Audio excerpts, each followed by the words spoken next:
ladies, it's Tia Kelly here, and I'm going to share a little bit about a conversation that a friend and I had this week.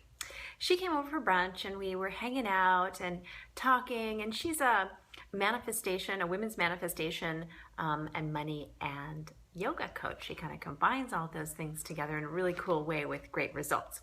So she's been wildly successful with her coaching business. And so we were talking a lot about coaching, and then the conversation drifted towards manifestation, as it would. And we both started to talk about what we were manifesting in our lives at that moment, the good and the bad. Yes, as the laws of energy would have it, when you're putting out all kinds of great vibrations and actions and words and thoughts, and your energy is totally in alignment with, what it is that you want, and you're moving towards that, then you're going to be creating a lot of that. But on the flip side, if you might be focusing, even totally unintentionally, on an area that's not really working for you, or that's negative, or that's bringing you down, or that's a big bummer in your life, whatever it is, if you're spending a lot of thought, energy, time, whatever on that thing, then unfortunately you're going to be creating more of that.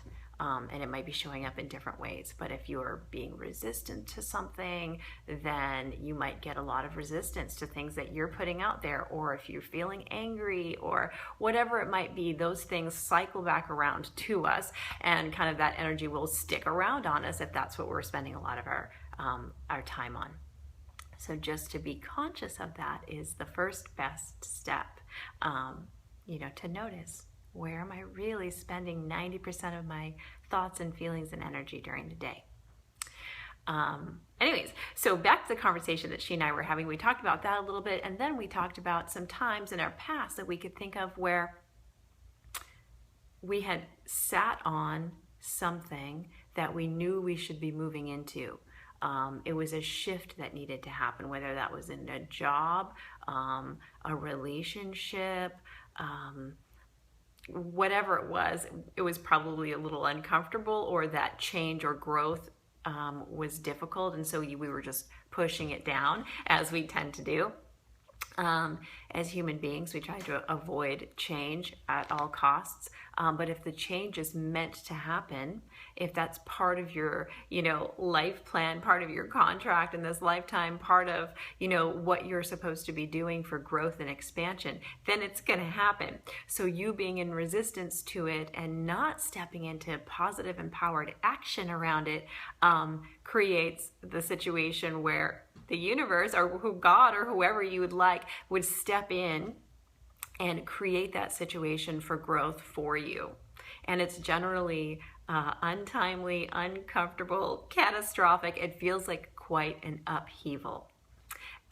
Whereas if you had felt it, noticed it, knew that the change needed to happen, and you took empowered action and started to step into changing it, creating it, being the manifester of your life, not just along for a resistant ride, then the outcome, you would have gotten the growth and the outcome, but it might have been a little bit more on your terms.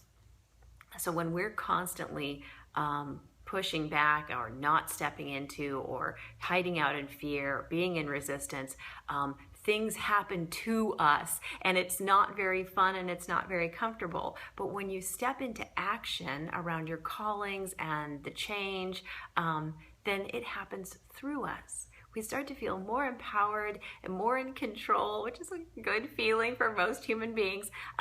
We start to be the creators of our lives. We start to manifest all the good things that happen and step into the change and not be afraid of it. But again, these are easy to talk about and harder to do. But I would love to be able to help you, and I would love to hear anything that you can think of in your past where you might have been resistant to it, or not moving into it gracefully as you knew you probably should in your subconscious, and then boom, something happened that created that shift for you. So I'd love to hear those stories and have a discussion about that. Okay, ladies, lovely to talk to you this week, and I will talk to you next week. Bye.